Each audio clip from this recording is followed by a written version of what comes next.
Assalamualaikum warahmatullahi wabarakatuh. Alhamdulillah. Wassalatu wassalamu ala rasulillah wa ala alihi wa sahbihi wa man tabi'ahum bi ihsanin ila yaumiddin, amma ba'du. Ma'asyiral muslimin rahimakumullah. Alhamdulillah, kita bersyukur kepada Allah subhanahu wa ta'ala atas semua limpahan nikmat dan karunia-Nya. Saat ini kita akan mengambil sebuah faidah dari sebuah ayat Al-Quran yang sangat agung kandungan maknanya, yaitu firman Allah subhanahu wa ta'ala di surah An-Nur ayat ke-35. A'udzubillahi minasyaitonirrajim. Allahu nurus samawati wal ard, mathalu nurihi kamishkatin fiha misbah, al-misbahu fi zujajatin, az-zujajatu ka'annaha kawkabun durriyyun yuqadu min syajaratin mubarakatin zaitunatin la syarqiyyati wala gharbiyah yakadu zaituha yudhi'u walau lam tamsashu nar nurun ala nur yahdillahu linurihi man yasha' wa yadribullahu al-amthala lin-nasi wallahu bikulli syai'in alim. Allah subhanahu wa ta'ala adalah pemberi cahaya di langit-langit dan bumi, di semua alam semesta. Perumpamaan cahaya Allah adalah seperti mishkah, sebuah lubang di tembok yang biasanya diisi atau ditempatkan pelita, ya, di zaman dahulu. Di dalam lubang ini ada pelita, ada lentera yang terang. Al-misbahu fi zujajah, pelita ini diliputi dengan kaca, diletakkan di dalam kaca yang bening, yang mana kaca ini digambarkan di ayat ini az-zujajatu ka'annaha kaukabun durri. Kaca ini adalah seperti bintang yang sangat terang, seperti mutiara yang yuqadu, yang pelita ini dinyalakan dengan bahan bakar dari pohon yang penuh berkah, yakni pohon zaitun yang tumbuhnya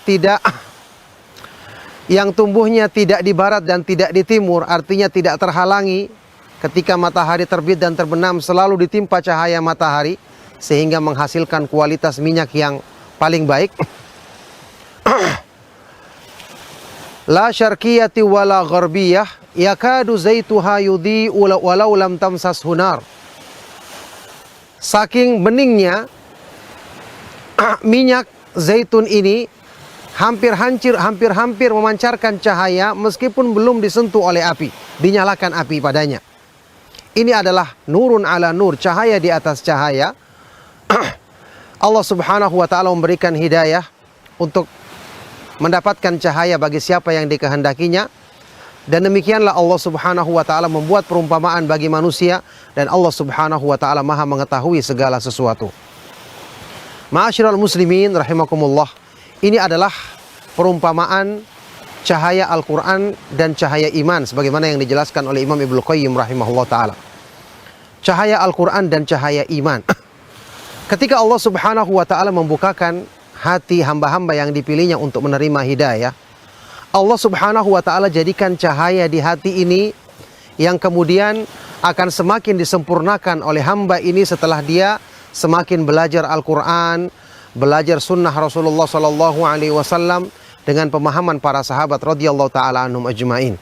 Maka ketika Allah subhanahu wa ta'ala berikan hidayah kepada manusia, ini adalah permulaan cahaya yang Allah berikan untuk menerangi hidupnya, untuk menerangi langkahnya agar bisa meniti jalan yang lurus sampai dia bertemu Allah subhanahu wa ta'ala pada hari kiamat nanti. Di dalam surat Asy-Syura ayat ke-52 Allah subhanahu wa ta'ala berfirman, wa kadzalika auhayna ruham min amrina ma kunta tadri mal kitabu walal imanu walakin ja'alnahu nuran nahdi bihi man nasha'u min ibadina wa innaka latahdi ila siratim mustaqim. Demikianlah kami wahyukan kepadamu wahai Rasulullah ruh dari perintah kami, yakni yang menghidupkan hati adalah petunjuk yang Allah turunkan kepada Nabi Muhammad SAW. Sebelumnya kamu tidak mengetahui apa itu Al-Quran, apa itu iman. Akan tetapi kami jadikan itu sebagai cahaya kami jadikan sebagai cahaya untuk kami tunjukkan kepada siapa yang kami kehendaki dari hamba-hamba kami. Makanya inilah fungsi kita mengenal agama. Pertama, agama menghidupkan hati kita menjadi ruh bagi jiwa kita. Kemudian agama ini memberikan cahaya yang sempurna untuk menerangi langkah kita. Coba perhatikan ayat di surat An-Nur yang tadi kita baca di awal. Allah adalah pemberi cahaya bagi langit-langit dan di bumi. Perumpamaan cahaya Allah, lihat gambaran bagaimana terangnya cahaya ini, adalah seperti tempat pelita di tembok. Lubang yang dibuat di tembok yang di dalamnya terdapat pelita. Yang pelita ini diletakkan di dalam kaca yang sangat bening. Kaca ini saja beningnya ya seperti bintang yang sangat terang, memancarkan cahaya seperti mutiara. Kacanya sudah demikian terang. Kemudian ya, kaca ini di dalamnya terdapat pelita yang dinyalakan dengan minyak yang demikian jernih dan bening. Minyak zaitun yang penuh dengan berkah, yang kata para ulama tumbuhnya di tengah padang pasir, sehingga ya tidak terhalangi untuk tertimpa cahaya matahari di waktu terbit dan terbenamnya. Digambarkan dalam ayat ini, yakadu zaituha yudhi'u walau lam tamsashu nar. Cahayanya saja hampir-hampir ya, cahaya dari minyak ini hampir-hampir menyala, hampir-hampir menerangi meskipun belum disentuh oleh api. Inilah nurun ala nur, cahaya di atas cahaya.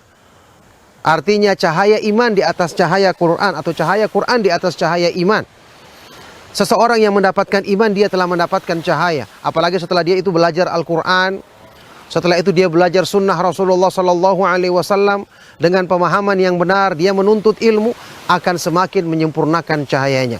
Yahdillahu linurihi may yasha. Allah Subhanahu wa taala memberikan cahaya, memberikan hidayah untuk mendapatkan cahaya bagi hamba-hamba yang dikehendakinya. Demikianlah Allah membuat perumpamaan bagi manusia, dan Allah Subhanahu wa taala Maha mengetahui segala sesuatu. Ma'asyiral muslimin rahimakumullah, nikmat diturunkannya Al-Qur'an, diturunkan petunjuk yang dibawa oleh Nabi kita yang mulia Nabi Muhammad SAW. Nikmat kita bisa belajar agama ini adalah nikmat yang paling besar dalam hidup kita, untuk menyempurnakan cahaya kita, untuk menerangi langkah kita. Orang-orang yang tidak mengenal petunjuk Al-Quran, yang tidak mengenal kebaikan-kebaikan agama, itu seperti orang-orang munafik yang disebutkan mereka hidup dalam kegelapan. Orang-orang munafik ada peluang untuk mendengarkan petunjuk, tapi petunjuk cahaya itu Allah padamkan karena mereka tidak belajar, apalagi tidak mengimani petunjuk Al-Quran dan hadis-hadis Rasulullah SAW. Allah Subhanahu wa taala menyebutkan tentang mereka di dalam surat awal-awal surat Al-Baqarah, mathaluhum kamathalil ladzi istawqada naran falamma adha'at ma haulahu dhahaballahu binurihim wa tarakahum fi dhulumatil la yubsirun. Perumpamaan mereka seperti perumpamaan orang yang menyalakan api untuk menerangi dirinya. Maka ketika api telah menerangi apa yang ada di sekitarnya, maka Allah Subhanahu wa taala memadamkan cahaya api tersebut. Dan Allah membiarkan mereka dalam kegelapan-kegelapan, tidak bisa melihat, yakni tidak mendapatkan petunjuk, akhirnya tersesat, naudzubillah min dzalik. Maka subhanallah, orang yang beriman dimuliakan dengan iman. Kemudian semakin dia mempelajari Al-Quran, dia semakin mendapatkan cahaya untuk menyempurnakan petunjuk pada dirinya. Dalam sebuah athar yang sahih dari salah seorang sahabat radhiyallahu taala anhum ajma'in, ini dinukil juga oleh Imam Ibnu Qayyim dalam kitab Miftahu Dari Sa'adah.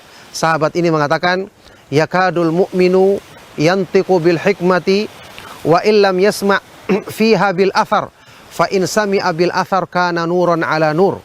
Hampir-hampir orang yang beriman itu mengucapkan kalimat hikmah, kalimat-kalimat yang baik, meskipun dia belum mendengarkan dalil dari athar. Maka ketika dia mendengarkan dalil, maka itu adalah cahaya di atas cahaya. Maka iman memberikan cahaya. Semakin kita poles iman ini dengan belajar Al-Quran, belajar hadis-hadis Rasulullah Sallallahu Alaihi Wasallam, belajar athar-athar para sahabat, maka ini akan semakin menguatkan cahaya itu, menyempurnakan cahaya itu, sehingga selalu membimbing kita sampai kita menghadap Allah Subhanahu Wa Taala pada hari kiamat nanti. Maka demikianlah faedah yang bisa kita ambil dari ayat yang sangat agung ini, ayat di dalam surat An-Nur yang semoga bisa menjadi pedoman kebaikan dalam hidup kita, untuk kita dimudahkan dengan taufik dari Allah Subhanahu Wa Taala istiqamah di atas jalan yang lurus sampai hari kiamat nanti, sampai kita menghadap Allah Subhanahu Wa Taala. Semoga bermanfaat. Mohon maaf atas segala yang salah dan kurang. Sallallahu wasallam wa barak ala nabiyina Muhammad wa ala alihi wa sahbihi ajma'in. Walhamdulillahi rabbil alamin. Wassalamualaikum warahmatullahi wabarakatuh.